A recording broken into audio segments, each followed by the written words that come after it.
Good morning, everyone. My name is Larry Almo, and I am your Community Relations Director of Aljoya Mercer Island. I would love to welcome everyone who joined us today. I've had the opportunity to get all these RSVPs and put them all together.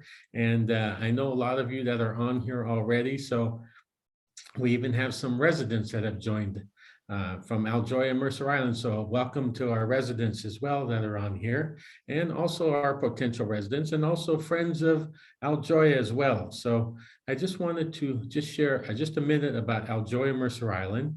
It's a retirement community located to the north end of Mercer Island. It's 114 apartments, very well laid out. It's a premier retirement community. We have from studio apartments to 114 larger 1-bedroom, 2-bedroom, 3-bedroom apartments. A beautiful catered by our chef dining room and events in our theater and social hall. It's just, I invite you to come out and take a look at it. I'd be happy to show you the community and take a look at Aljoya Mercer Island. So welcome. You can always reach me by email. You all have my email to let me know there. And now, before I get to our speaker, Bridget, I want to thank Tina. Tina is the one who you just heard a minute ago. She introduced me to Bridget. So Tina's our development manager. She's always looking for great events that we can put on that help our residents. It could be something like downsizing. It could be a real estate event. We're going to have in May an elder law event talking about wills and talking about power of attorney and talking about these things.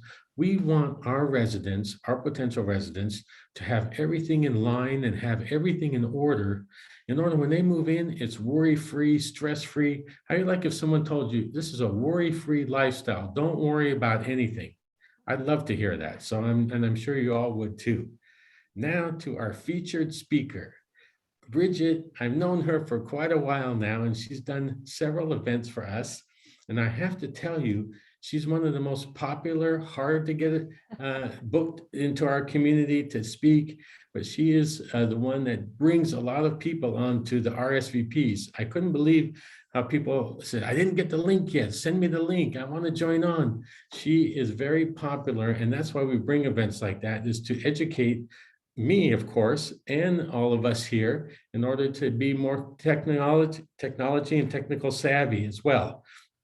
So just to let you know, she has her own business because our presenter, Bridget, provides compassionate personal technology training and service for seniors and the tech uncomfortable through her local company, gentletechhelp.com. So meaning you're stuck on your computer, you called your son or daughter, they're so busy, they can't come over, they're so busy. Hire a professional who's happy to talk to you, who's happy to help you. That's why Bridget is here. She is happy to help us. And so, and you came to hear her, not me. So I'm going to turn you over to her. And Bridget, you please take it away and welcome to our channel, Aljoya Mercer Island, with me and Tina here today. Hi, thank you so much, Larry, for the intro. And for anybody who's actually at Aljoya, I'm just going to imagine you're sitting on that gorgeous back patio, like watching this with Wi-Fi outside on the gorgeous day. That's what I would love to be doing. This is perfect if your next event is going to be the elder law event. I didn't know that. That's going to be great because this is all sort of part and parcel of getting your ducks in a row. And doing this really feeds into that. And some of the talks I give for Aljoya are more fun, things you could do with your Apple Watch and iPhone photography. This one is not quite as much fun, just a little warning, but it is so important. It is so much more important. So I really appreciate you being here, especially on such a gorgeous day. I am going to send you after this, well, Larry's going to send you a copy of the slides as a PDF file that you'll be able to look at. So it will include everything that's on the slides, but not what I say, not my spoken words. So if you want to take notes, just know that everything, and there's a lot of text in this presentation, you'll be having a copy of the slides you can look at. And that file is for your personal use, just for the people who are registered here today. for an organization or a company to use them, please contact me. So I'd like you to kind of warm up your brain, make sure you have your coffee. There's going to be a lot of information, and hopefully we will have some time for questions afterwards. So when we think about handling things, if we were to suddenly be disabled, suddenly have a stroke, which leaves us impaired, suddenly to have, any of the number of things that we have learned over the past couple of years that can happen to us in an unexpected way. If we pass away, we know that we have set up, if we have a house or a car or belongings, most of us in here have set up something that says, oh, the house gets split up between the kids, or the car goes to the neighbor, or whoever. You have a sense, right? But a lot of times people haven't thought about their digital assets, their digital identity, their digital footprint. And so we need to make a plan that allows the people that we've chosen to jump in and access our digital things quickly. You could think of it as the digital equivalent of somebody is going to have to get in and feed the cat or water the grass or pick up the mail. Your digital life has that same kind of immediacy. You know, maybe there's recurring bills or things that need to be handled right away. So what I'd like you to come out of this with is that you're thinking about it whenever you're doing something online. There's not a one size fits all situation, right? But you're going to learn about some different tools, and then you'll see what fits your life when you're thinking about, if something happens to me, how do people get to all of this? And like Tina said, it's awful to be handling it when you're grieving or when you're trying to go back and forth to the hospital with somebody. I see that all the time. It is not fun. Right. So you're doing this for your family. And I use the word family. It could be a digital agent. It could be your heirs. I just use the word family, but it could be whoever it is that you have in mind that's going to take care of your things. Right.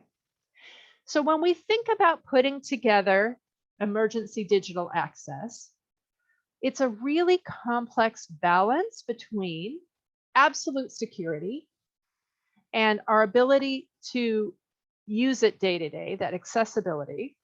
And if we're setting it up for somebody else, if we're setting up for a family member, they have the right to some privacy. It's really okay for somebody to say, no, I don't want to hand over all my passwords to you, son or daughter, right now, right? We have to give somebody their dignity and their agency, and balancing it with how secure things are and how easy they are to use. I use the example of somebody having a big, giant safe, a combination lock safe in their room, in their closet or something, right? Well, that's very safe and wonderful. But if you don't remember if you don't remember the combination, or if your hands aren't working well enough that you can turn the knob and you just leave it unlocked all the time, it's not very secure and anybody can get in. So what we want to do is balance our current security and make sure that our people will be able to get in. And like I said, when I use the word family, it is not necessarily somebody that you are related to. So putting together that plan is 3 easy steps. As easy as when Marie Kondo comes to your house and dumps all of the clothing on the bed in the middle of the room and says, now we need to go through this all, right? That sounds easy? No. So we have 3 steps. They're easy, they're clear, but they're demanding. First step is the big one, which is gathering all of your digital assets. Your second step is securing them, maybe in the cloud, maybe locally. We'll talk about what that means. And the third one is notifying your people how they can get in and get to things. So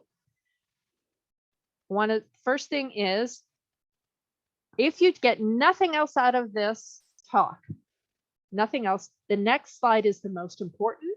And if you can do what's on the next slide, I'll tell you, it will make it so much easier. I have stepped into so many situations where usually it's the husband who passes away and these things aren't in place. And boy, is it really hard to work with it. So this is the slide you want to remember. It has a big red, it has a big star on it in red. This is the key. So we're going to spend some time on this page. So gather, we're in the gather phase. We're gathering our passwords. We're gathering our usernames. and we're gathering those security questions. You can't believe how many households I've been in where the widow is trying to remember the husband's best friend in college's name. Was that William? Or did he call him Bill? No, wait, that was grade school. Is it Edward? Like, it's ridiculous. The same thing as like your pet or whatever. So record the security questions. Companies are kind of moving away from security questions, but if you have a security question, put it down there, and punctuation, capitalization matters. First thing, most important, absolutely most important, is make sure you have all of your email accounts written down with the passwords and the security questions. And you want to identify, if you're somebody who has 6 email addresses, you want to identify which is the one you've used to sign up for most things. That's called the password resolution email. So let's say I go to Netflix and I try and log in and I don't remember my password, and I click forgot my password, and it says, okay, we will email you the password. We'll email you the link to change your password. Well, I need to know what email address that is. And you want to even put down your junk email addresses, because people sometimes still have a junk email address. I had somebody who signed up for their Apple ID. They had a Mac and an iPhone, and she signed up for the Apple ID. She thought it was just marketing. Sorry, Larry. She thought it was just sales material, but your Apple ID is actually your entire relationship with Apple. She signed up with her junk email, and I said, now that junk email is your most important email. So make sure all of your emails are listed and your passwords. And we will talk a little bit later about your choices about how to store these things. Okay. Next most important thing is your account numbers for Apple, Google, and Microsoft, because Apple, Google, and Microsoft information now tends to go to a lot of different things. They can be associated with email, they can be associated with your devices. You want to include not just the master account information, but the little pin you use when you log in to your computer or your laptop or your phone. There's usually a little pin or a little symbol you use. Make sure that's in there too. And don't be the person that has everything stored. There was one guy who had all of his passwords, everything stored very carefully on his phone in a document, and nobody had the pin to get in. So there was just no way for them to get anything, right? It was keeping all your everything in a combination lock and then not giving anyone the combination. Okay. Last one is make sure people know about your cloud storage, if you have any, your cloud storage password and payment information. If you have a Dropbox account, maybe where you keep all your stuff or where you keep a lot of things, it might not be obvious to people unless you really make that known to them. Okay. And you want to make sure that they know the payment information, like does that get paid on the credit card or something, so that they're not canceling a credit card and they're not losing access unknowingly. They're not losing access to maybe your pictures or something, right? So if you can cover this stuff, you're just giving everybody really good tools to be able to work with everything else. Now, there's a little complication that's arisen in the last couple of years called two-factor authentication. And two-factor authentication is fantastic. It's a great thing.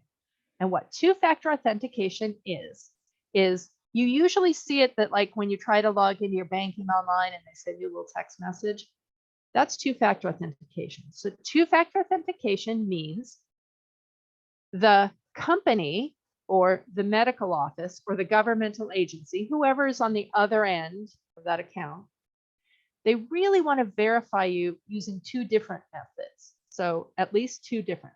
Something you know, which is usually your password. Something you have, which is like when they text you your phone on your phone, you're proving that you have the phone. They're proving that you have the possession of that phone number or that email address if they're emailing you. Or it could be something you are if it asks you for, your Face ID or your thumbprint if you're on that kind of device. So companies like to have 2 things to verify, especially if they're banking companies, and you like that too, it's good for you too. If you have an account with cash in it somewhere, you really want them to make sure it's you trying to get into it. Now, if the only way that they can get through to you is by texting you on your phone, and maybe you were in a car accident and the phone went down with you in the car accident. Or I have a client whose husband has Parkinson's, and many things were tied to him, his phone, and he suddenly took a turn for the worst and is in a nursing facility, and he can't use his phone really anymore, and the stuff still keeps going there, and it's just a mess, right? So if possible, for your two-factor authentication, and that usually comes up when you open an account, but you can often go into your settings and set it, have two ways. If they ask you, how can we verify you? Put your phone number as usual, but also put the email address, because just like we saw on that first slide, if your family member has access to that email and they need to change a password, they can get in there, right? So two-factor authentication is excellent. I encourage it for everyone to put on every account that has cash money in it, because if somebody takes that cash money, hopefully no one's ever had to deal with that situation. But it's easy to cancel a credit card. It's not easy to get $100,000 back if somebody has emptied. So back to this slide again, you want to make sure that if you have two-factor authentication set up, which you should, that information is captured too for your folks who will be handling things. Okay. We're going to continue with gathering now. Now you could get some help with this if you want. Other people can get some of the paper things at the end, but really nobody knows your digital life like you do. And this is a project that probably is going to take maybe a couple weeks. I tell people, have something next to your computer, or have whatever the system you're going to use to store your information, have that handy and start paying attention to where you're logging in, what you're doing, because there's lots of things we don't use maybe but once a month or once every 6 months. You want to capture those especially, because those are the ones that are going to be hardest for anyone to get to. So let's start with gathering the stuff you would think of first thing. Of course, financial, legal, credit cards, life insurance, mortgage information. Don't forget your Social Security and Medicare, not just the number, but the account logins, because a lot of things with Medicare and Social Security, as I'm sure you know, happen now online, and you want to be able to give them the ability to get online. Also, make sure that you are noting your driver's license number. Passport and TSA, is good to have. I think it's probably not as extremely important in an emergency, but the driver's license is. And your driver's license and Social Security card, in the case of my mom, they were tucked in the back of a wallet in a purse, somebody who had many purses and many wallets. And, I didn't know which one was the most current one for her. So it's much easier if you have this in place. Then we step on to make sure you have the information for your health. And again, you're going to get these slides, so don't worry if you're not catching everything. It can be good to have your doctor's office and the hospital portals and the health insurance. Again, for you, as well as somebody who's dealing with your things, your utilities, water, electric, internet, cable. It could be that you will be in a rehab facility for 4 or 5 months, and maybe you want to downgrade your internet from the big, super expensive, HBO Super Plus pack for a few months, right, while you're there. And you also want somebody to make sure maybe the landline is in place. If you've passed away, maybe you want them to turn off the landline. Maybe you don't need that, but you definitely need the water and utilities going for the house, even if no one's living in it. Then we get into things that you might not think are very important, and they're not really important in terms of an emergency, but a lot of these can have recurring billing, your entertainment, your magazine things. That can be a real surprise if somebody doesn't know, hey, we're going to renew the ballet, subscription, the annual one. So you want people to be able to close those out. Social media, if you have a Facebook account, if you look in your settings now, they have settings where you can designate someone who could take over for you and do your account, or they have ones where you can have somebody memorialize your account, which means I think that they get to put up a notice that says that you've passed away, but maybe they don't get to see all of your private messages and things, right? It gives them the ability to just interact in a constrained way with your account. Some people, if you were on the cutting edge of tech, you might still have a MySpace account going, Snapchat. You want to give your people the ability to close those accounts out, or you may want to just close them account permanently. Nothing really good is going to come from leaving them open, right? We know that the internet in time, who knows what will happen or who can get hold of these things. You want to make sure you also have, if you are somebody who's still working, obviously you can't share your work login credentials, but you can let people know this had to do with the University of Washington. So, there's no way to get in because it belongs to the University of Washington or, some other organization. Again, ARP, other renewing memberships, Amazon Prime, Costco, retail stores. You can see this is less important than the legal stuff, but you really just, somebody's going to be dealing with it forever. That was your digital passwords and things. Now we're stepping into another part of gathering. I'm kind of keeping my eye on the time because I want to leave time for questions. So I'm speaking a mile a minute, right? The next step would be gathering photos and documents. So sometimes people have already kept these in their computer. If you were, again, an early adopter of technology, you might have photos in Flickr. Some of the earlier online galleries, you might have a SmugMug account. You might have photos that you've gotten, and sometimes people don't know how to download them from a text thread. If somebody has texted you a message, you're going to want to learn how to do that. Sometimes they come as email attachments. I worked with someone whose husband died, and she said, the most important thing to me is a link to a video of my husband on his very last birthday. There was a birthday party and somebody took some video, and there's a link, and I don't know how to get it. I don't know how to store it. We were able to get it and store it and let her have it. And then you may have on your computer things in the download folder or documents in the document folder. Again, you want to get this stuff together. And if it's something you want to keep private, maybe you want to delete it. Maybe you want to put it in a folder that's labeled something else. Maybe you want to hide it as deep as you possibly can under a rock. But you want to gather it. You want to know where this stuff is. Then comes the gathering of physical objects, right? So you could take physical objects, and I encourage people putting them in a bin or a drawer. When Larry, I don't know when you're going to have a downsizer, but I used to work with people, seniors who are moving, and you wouldn't believe how many times we've moved somebody and they've already moved out of their home and we're just taking care of things.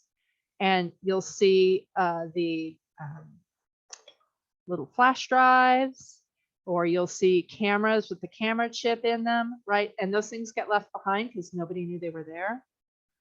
So what you want to do is take right now all of you probably know where your paper photo albums are, wherever those are. Also put your old CDs, floppy drives, thumb drives, little chips in the old cameras, or just put the old camera there, right? Put it all together so that if you don't deal with it, I encourage you to deal with it, but if you don't, at least somebody knows that they are things of value. Now, it used to be, your little thumb drive probably has, 10 pictures on it, if it's an old one. But you don't want to really keep important things on these because they're small, they get lost, and they don't last forever, right? They're not super robust, right? So we're going to get things off of here.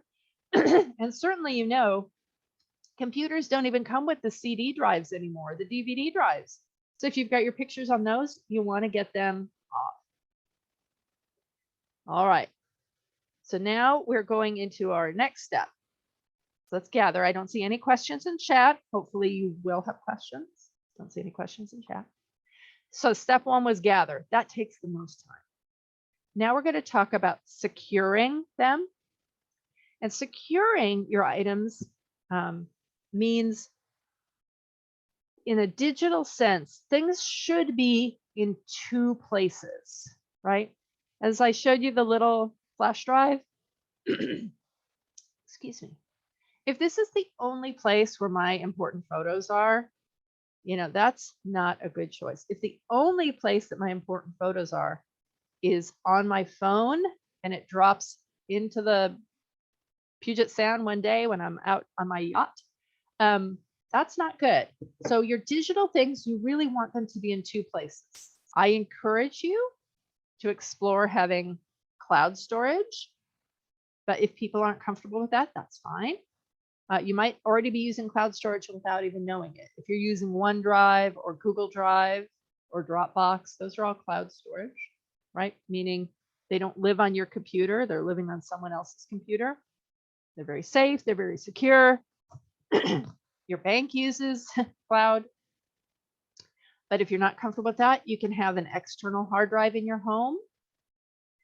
The issue being if your home floods or has a fire, that goes as well, but that's okay. And if you are not comfortable with that, then we could do some things on paper. You can have your passwords and things on paper.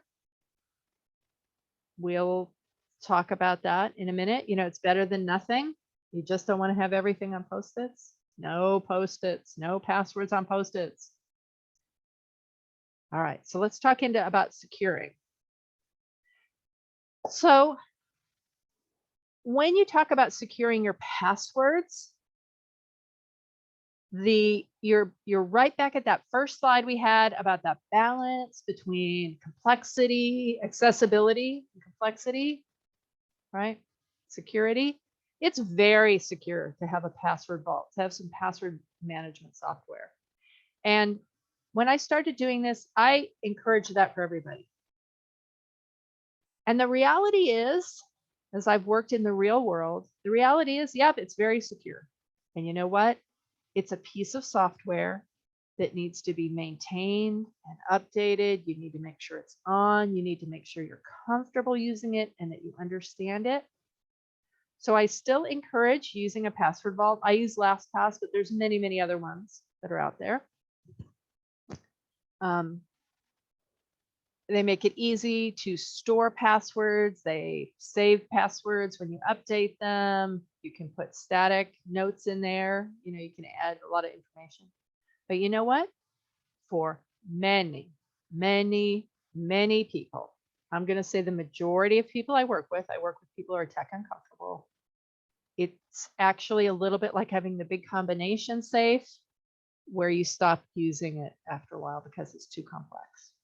So I would encourage you to explore using a password vault, password management, if you are somebody who is comfortable and you feel like you're comfortable with updating it, comfortable learning curve, or you can have help doing that. If that's too complex, there's a way to use any browser you use, whether it's Safari or Chrome or Edge. Your browser, your computer's browser, can save your passwords. It can autofill them in. It's much easier to use. You can also, it'll oftentimes also tell you whether or not your password is secure, is robust, whether it's not, it's been compromised. The key to that is, and what's nice is that's transferable, like any computer in the world, you sit down, you log into your Google account, and you can have all of your passwords there. But you better be able to log out, and you have to make sure that somebody knows how to get into your Google, your Edge from Microsoft, your Apple. Apple has it too. It's called Keychain. So you can have your browser, your internet browser, save your passwords and things. And that's easier. That's an easier step and still pretty secure. And it allows people who are remote to access your things. And if both of those are too complex, And there is literally no shame from me. No shame from me if you're somebody who uses paper, paper address book, a paper thing, right? It's not particularly helpful here because somebody has to get into your home in order to get those passwords. But if that's what works for you in your household, that's what works for you, right? So don't feel, you could try looking into the more complex ways if you feel you're up for it. But if not, there are ways to use paper that are better than others. Again, don't have things written down on Post-its all over your computer. I have a great password class with pictures of that. Don't have pages and pages written, and then the Post-its, I had one person, it was like a beautiful mosaic. It was years of different colored Post-its, right? And there was 5 different logins for Netflix, and none of them was accurate. Right? So don't do the Post-its. Use a paper address book, the old-fashioned ones that have tabs A, B, C, D, because then you can put it in alphabetical order. When you add a new password on paper, cross out the old one and put in the date. You want to make it very clear that it's changed. And of course, I'll toss this in here. This isn't the password talk, but never, ever, ever, ever, says mom, duplicate a password, not even once. If you have one duplicated password and something happens to the organization and they lose it, you've given somebody the key to many other things. So every password, consider every password as a key, and you want the key to only fit in one lock, not many, many locks. So if you're somebody who has the password grandma 4, which I had somebody, it wasn't exactly that, but it's pretty close to that. It's not a very secure password because it was short, no capitals, too easy. And she used grandma 4 in all her banking. And guess what happened? So she didn't lose money, but it was nail biting. Okay. So those other things, the photos, the flash drives, I encourage people to get those little chips, the flash drives and things, and get those. If your computer has a little port for it, you can get those things off. You can, camera stores, small computer stores, and small computer technicians often have the means for you to be able to get those things off of those little chips and cards and drives and CDs and get them on your computer or on your hard drive or external hard drive or in the cloud. Things that are on paper, like paper photos. There are companies, there's a guy called Bear Services, Bear like a big brown bear, some guy in Seattle, and he comes to your home and takes pictures and digitizes your photos. So you get them off of the chips and cards and drives and paper. And then you want to put them, if you're comfortable, back them up into OneDrive, which is by Microsoft, or Google Drive, which is by Google, or iCloud by Apple, or Dropbox, or there's one just called Box. Dropbox and Box are different, very confusing naming. They sell the same thing, their names are too close. So this step has some complexity to it, but what you want to do, if you are comfortable with cloud, pick a place and get your stuff there, right? It can be confusing for people when they go, I don't really know where my stuff is going. I think it's in OneDrive, but maybe it's in Google Drive. Like, pick a place and then set that up as your default where everything gets stored there, right? And then now you have a copy of it locally. You have your paper photos, and now you have your photos digitally somewhere else. Another little plug for cloud storage is it makes it really easy to share. You can share any cloud account. You can share particular files and folders with people who are remote and not share other ones if you have private things. And if you don't like cloud for your digital assets, you can also just put them on an external hard drive. Like I said, make sure you get a newer one. If you have one that's 15 years old, I wouldn't put my most important stuff on it. I'd want to make sure it was a newer hard drive. Okay. Last step is notify. which is letting the people know. And you could put something with your will, with your legal documents that says, here's how I've handled my digital assets, right? If you don't want anyone to know about it till then, just make sure your lawyer has a thing. Maybe your paralegal is the person who's going to handle this. So, yes, with the legal documents, if you use a password vault, if you use a password management system, they all have different ways to notify an agent and to give somebody else access to it. Sometimes they have a special code that you send to them ahead of time. Obviously, it's got to be ahead of time. Sometimes it's a QR code. All these companies have different ones. I use LastPass because I like what LastPass does. And I wouldn't, if you're using one already, don't change to LastPass. It's a lot of work to change this kind of software. But what I like about LastPass is it keeps all my passwords. And then I can designate an agent. I got my 2 sons. I put in their name. It sends them an email.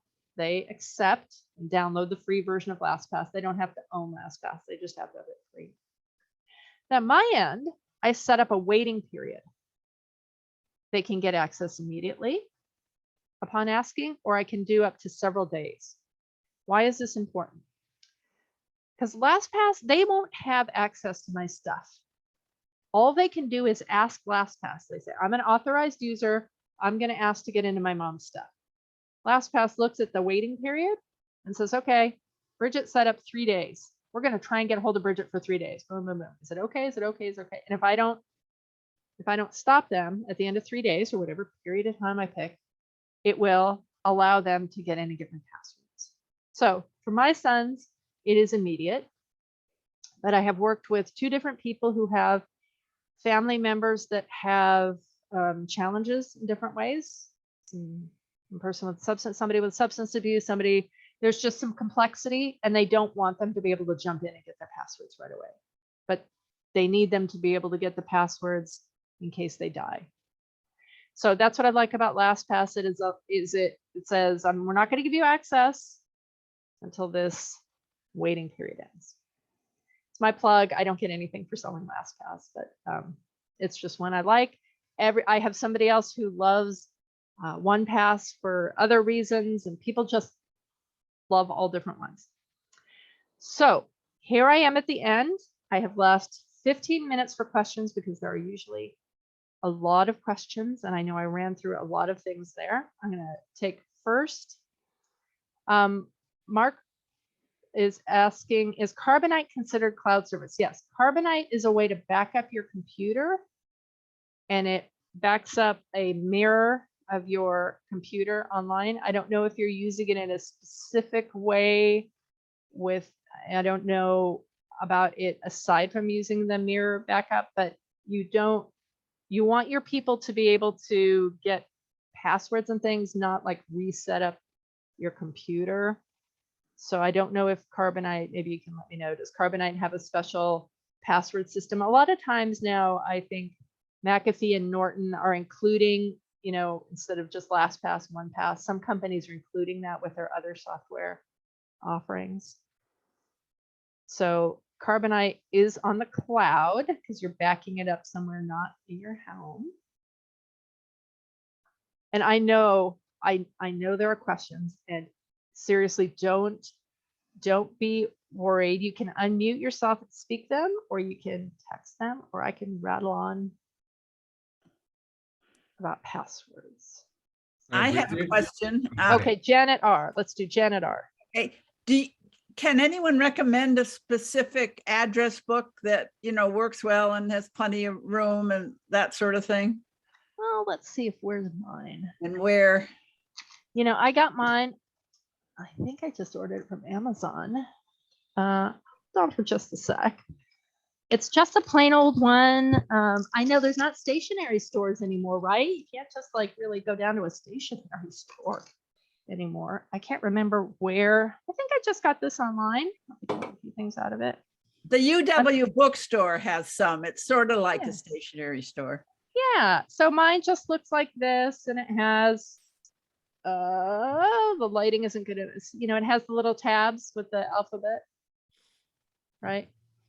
What I prefer you not do is not have the ones that say my passwords, right? Because, but they sell them, right? Because it's, and make sure somebody, if you use this, again, I'm not going to tell you that this is secure because whoever walks into your house can do this, but make sure somebody in your family knows, oh, it's the flowery book that's underneath the Asian flower vase or whatever. Like, make sure somebody in your family, like, you have a place for it that's a little bit hidden and that your people know, and you keep telling them it's the flowery book underneath the flower pot or something, right? Because if they're like my sons, they're just not going to remember that.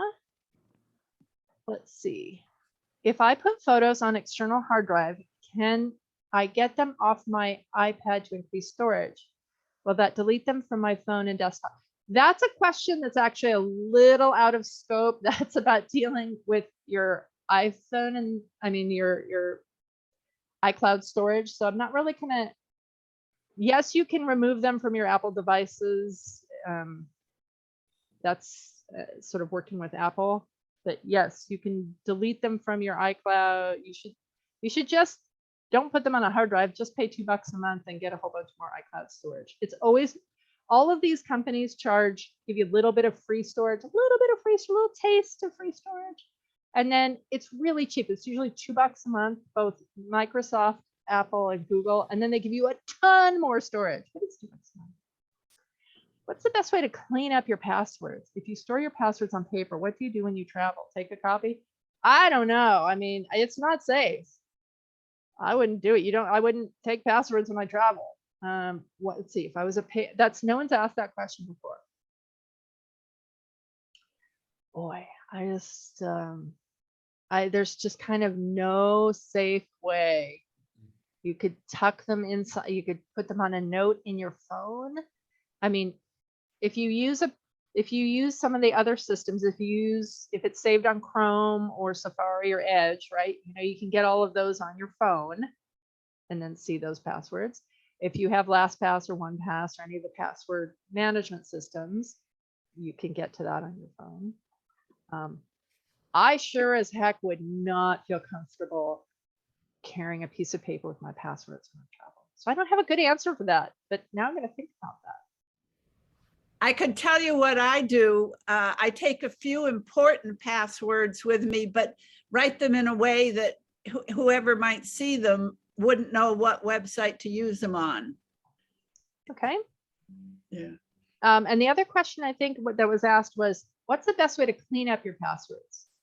Well, you mean if you have some passwords that are weak or poor or duplicated, then the best way to do that is just pretend you're doing that first step of gather. Go in, look at your passwords and go, oh my gosh, this is Grandma 4, or it's something else. Just go in. Each account you have with any company is going to allow you to change the password. So you're going to find where the settings are and change the password. If that's kind of what you're asking, you're just going to each website in the world is different. And not website, each account is different. You just have to kind of go in manually and do that. Like I said, make sure they're different. I have a different kind of talk about passwords, and you just make sure your passwords are unique, make sure they're kind of big. There are ways to do it for yourself, that you could think of ways to do it, but just don't repeat them. All right. This person says, I have a personal representative for my will. She should have access to my passwords, at least the bank and investment info, correct? I would also have my brother as an agent, but would those two have to work in Canada? That's kind of more of a legal question. And I have to do that disclaimer. I'm not a lawyer. I'm the tech person. And I have a personal representative for my will, and she should have access to my passwords. I would personally give access to everything. The thing is, if that person has access to your bank and they don't have access to anything else, Netflix and Hulu and the utility, you know, no one can touch that stuff until somebody has everything. And if it's the lawyer and I are going to probably disagree on this. In California, probate takes a year, even if there's no assets, right? Washington State, I know probate is very quick, but if all of those things are not being paid because nobody has the passwords, you know, until there's legal stuff that's being resolved, it's fine. It's just going to be not fun for the people you're dealing with.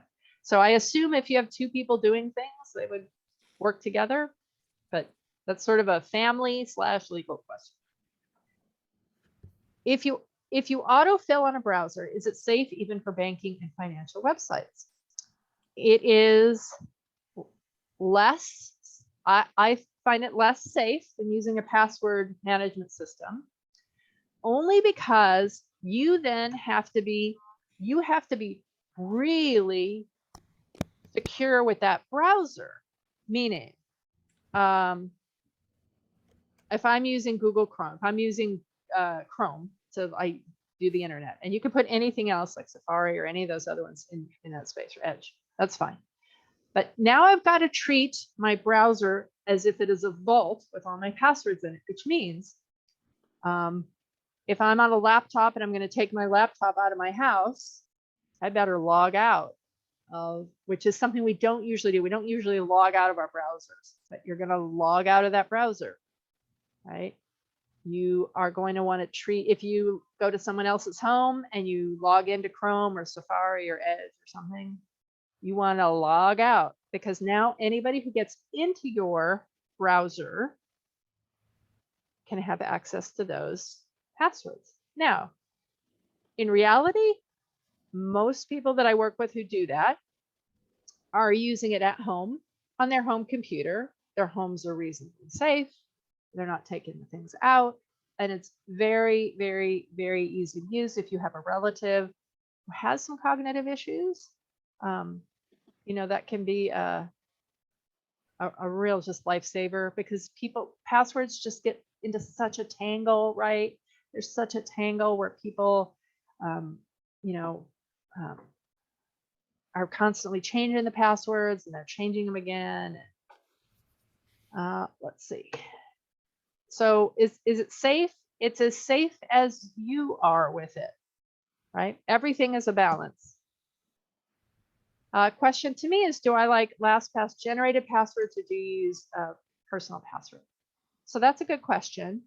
So I have a system that I use to create passwords.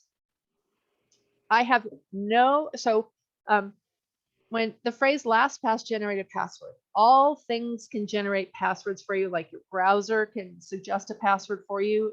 All the browsers have little settings where it says, would you like us to suggest a password for you? Would you like us to fill it in? You have to go into your browser settings and do that. So they'll suggest one that's like little x, big percentage, capital B, little h, you know, like they'll just be 17 gibberish symbols, right? It's very secure. I have no rational reasoning behind this, but I don't like using generated passwords. I like using passwords that I have a shot at remembering, or I have a shot at knowing if it's the same password that I set up, right? But I just have to be honest with you. There's no rationality behind that, right? If I was a robot, I would say always use long generated passwords. So if you're doing that, don't stop doing that. But I have a system that I use where I use building block. I have a kind of a building block method for doing passwords. And with that, there's some things that are the same in all passwords, but there are things that are different in each one. So I incorporate the name of the website or the name of the organization in a tangled way, into the password. So something that's for Target is going to be different for something for Evergreen Hospital, is different for something with Citibank, right? So I create my own. I have a system. That's another talk, but I have a system that I do for myself and I'm very comfortable with it. And then I save it to those things. And I encourage you, if you make your own password, the key is to have a system in mind. So you're not just stumped every time and you go, oh, I'm going to do that Frank Sinatra song title again. But then you don't remember if you've used it before, right? We tend to freeze up if you don't have a system. So at minimum, chunk up the name of the account of the website, put it in. And again, that makes no sense. The gibberish long robot ones are good. This LastPass, and I don't want people to get too hung up on LastPass, right? It's just the one I use, so that's why LastPass allow you to use hints to yourself instead of the actual passwords. Would have to be hints your agent understood. No. Also, what is the best format for saving photos? Is scanning. Don't know the DPI. Okay. So first question is, does it allow you to use hints to yourself instead of the actual password? Nope. It's a password vault. You either are looking at your password or not looking at your password. There's not a hint system. Okay. It's a safe deposit box, right? You can either have it there and you can see it, it hides them, you know, if you're having it auto fill in, it doesn't print it. So if someone's looking over your shoulder, they can't see it. But and then what is the best format for saving photos, best quality versus scanning, via scanning? You know, I'm not a photo person, so don't know. But if you scan it, here's a tip. If you scan it, don't scan it and have it turn into a PDF, which a desktop scanner will often do. Make sure you're doing a photo scan so that at the end of the day, it comes out as a picture file, because if you make it a PDF, you'll never be able to do things with it that you would as a photo. All right. Do many websites disable your password if you haven't accessed it for years? No, actually, no. Some websites ask you to redo your password, you know, every 6 months or every couple of years, but they don't disable them. I use Google Chrome. If your computer is autofilling your credit card, is that stored in Google or with the website? Is it safe to allow this to happen? Can you turn it off? If your computer is autofilling your credit card, you need to know what it is. You need to know who's filling that in, right? I can't look at your computer. Are you using a Mac where the Mac key is filling it in? Is Chrome saving your passwords? That's kind of you need to figure out where that is. And that's where I kind of said, you need to know your system. You need to understand who's popping that in. And usually if you get the little autofill thing from, you know, it'll say who's trying to fill it in. But you need to know, you can turn it off for anything. You can turn it off.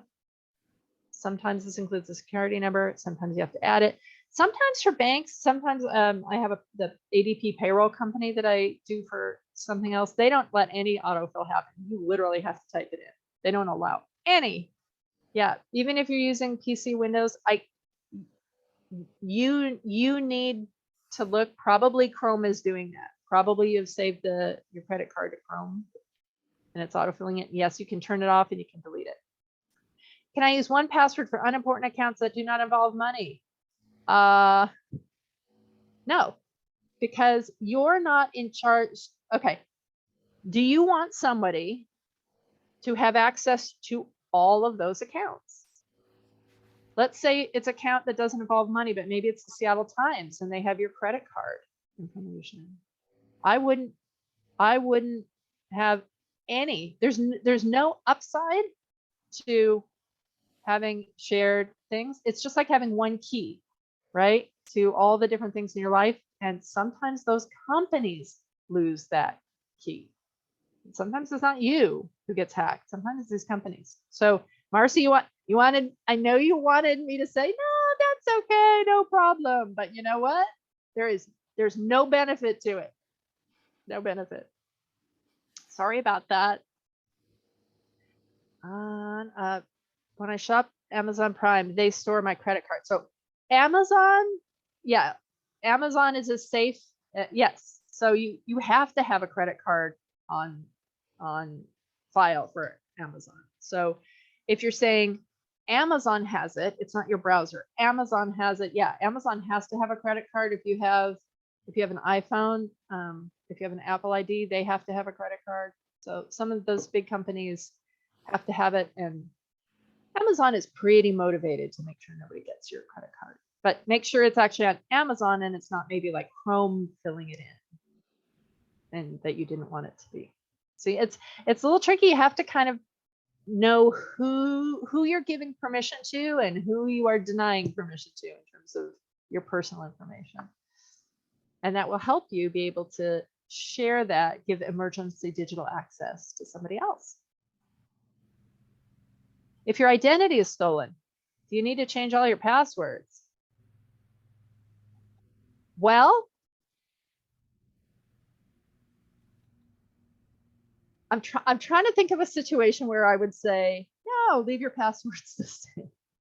If your identity is stolen, then first thing I would do is get on the phone with my bank and if you have LifeLock or those things, I don't have that. I'd lock down all my cash immediately. I'd rather have checks bounce than have them give something. I'd lock down everything immediately.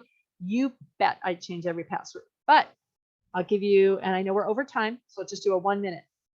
I've worked with 3 people in the PNW area whose whose Outlook or Hotmail has been hacked, right? And their friends got all kinds of solicitation emails from them. And they go, I changed my password for my email and that's fine. So here's where it's not fine. If somebody hacks your email, they can, behind the scenes, I'll show you if it's a Microsoft account, they can go in and set up a rule that says, everybody who emails me, also forward it to me. All 3 cases were in Nigeria. So if your email gets hacked, like actually hacked, where all of your friends get a million emails literally from your email account, have somebody look into the rules, because what you don't want, well, I changed my password, I'm safe. No, you're not, because they're still secretly spying on every incoming email you get. It's horrifying. It's goosebumps when you look and you see these rules that say forward everything to this place in Nigeria. So if your identity is stolen, change everything. Change everything. Identity theft is a good topic. I'm not sure that that's sort of my, oh, somebody's cat is out there, somebody's big dog. But yeah, change every password that you can think of. But make sure that your email is secure first. Make sure your computer is secure. If somebody still has access to stuff, then changing your password, they'll just see that. So that's why I say call the bank. So go to the bank. Bridget, are you located locally? I am. Oh, I didn't say that. Beautiful downtown Issaquah. I am not far from gorgeous Aljoya Mercer Island, although where I live does not look like their beautiful backyard. Yes, I am. And I work Do you teach remotely. classes? Do you teach classes? I do. You can check out the King County Library programs for older adults. I also work privately with clients remotely. And if you have a community or an organization, please get in touch with me for teaching. I do like, this is a talk. I actually do classes, so you can have that organization get in touch with me. And you said to check with the county library. Was that what you said? King County Library System. Yeah, I do tech talks there. So King County Library System, go to their events area. And as it was described to me, search for the word Bridget, which I thought she was joking. I thought the librarian was joking, but she wasn't joking, because there's lots of things that have the word computer, and they have a lot of things that have older adults. So just look for Bridget. See So those. you go to the county library website and then you go to Events, events and then you can search. and then search. And also Great, thank you. watch this. It's fun to do special things here for Aljoya and Era. Okay, yes, we do those. Yeah. One other question, is there a store that would carry, like a stationery store that would carry all of this that you talked about, that would carry blank forms, but with the titles on them, you know, like you've given, so that you could fill those in as you go? I don't know that. I know that when I work privately with clients, that's something we set up, but I don't know of a store that does that. Okay, Yeah. right, You great, know, you thank could you. probably, it's helpful to have it on a form, but you could do it on just notebook paper too, as long as you're like email, password, username, password, Mhm. security questions.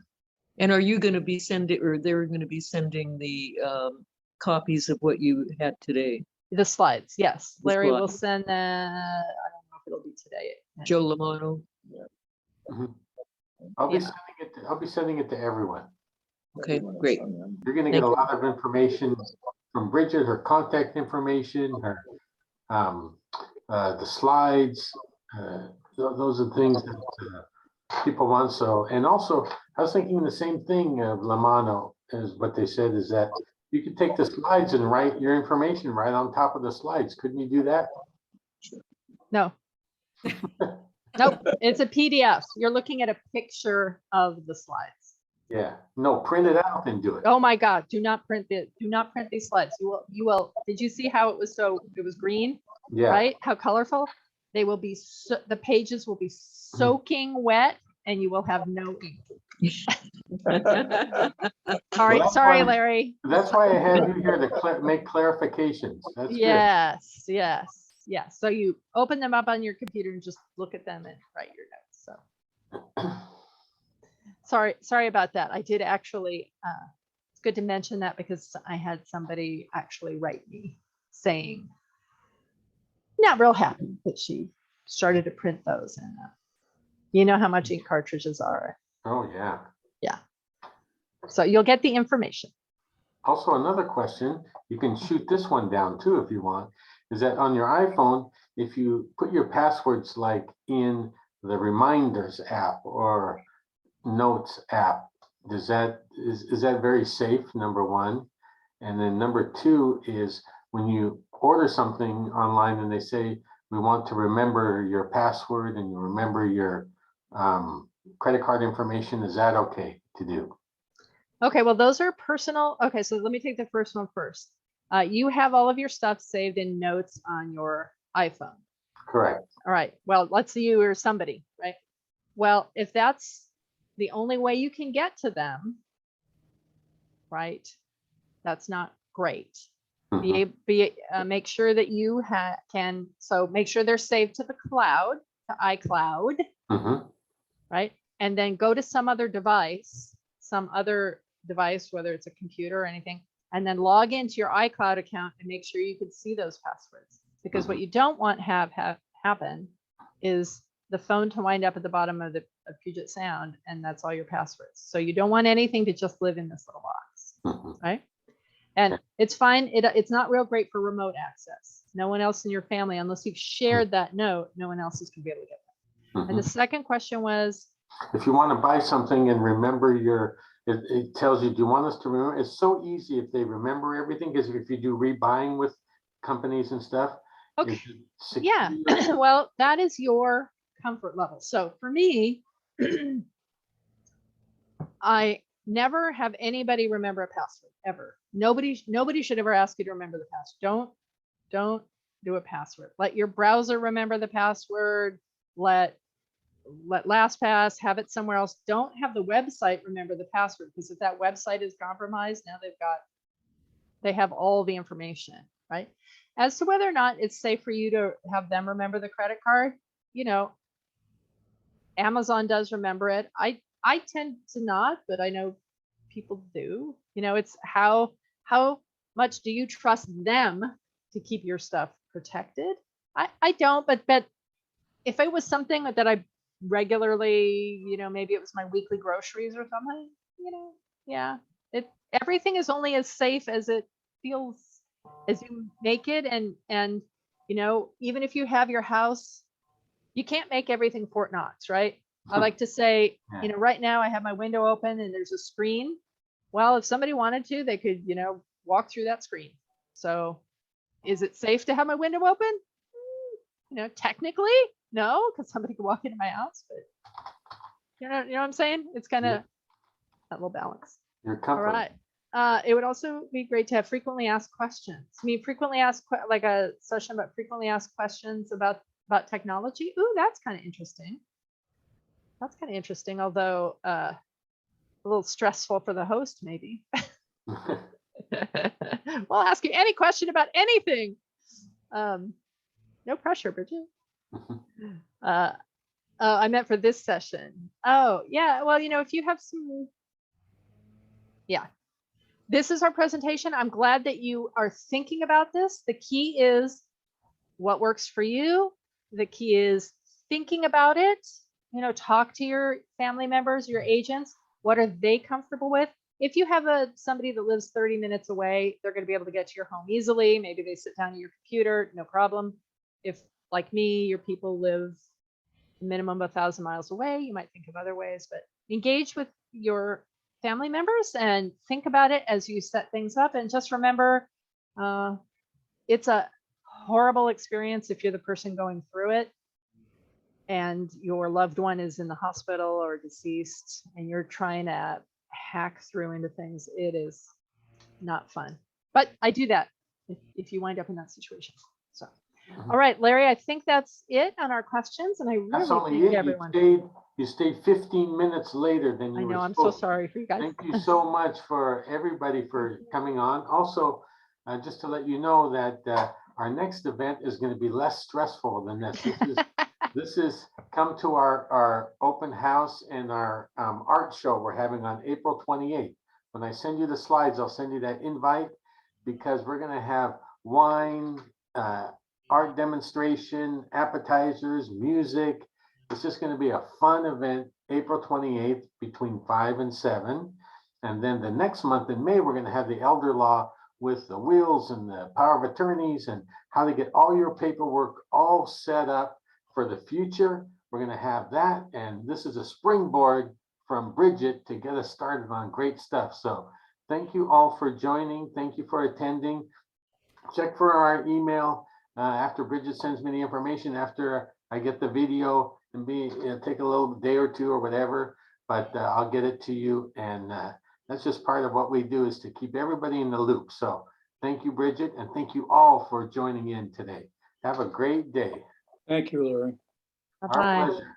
Thank you so much. Thank you, Larry. Our pleasure. Everything's good. Thanks, Larry. Great. Bye-bye now.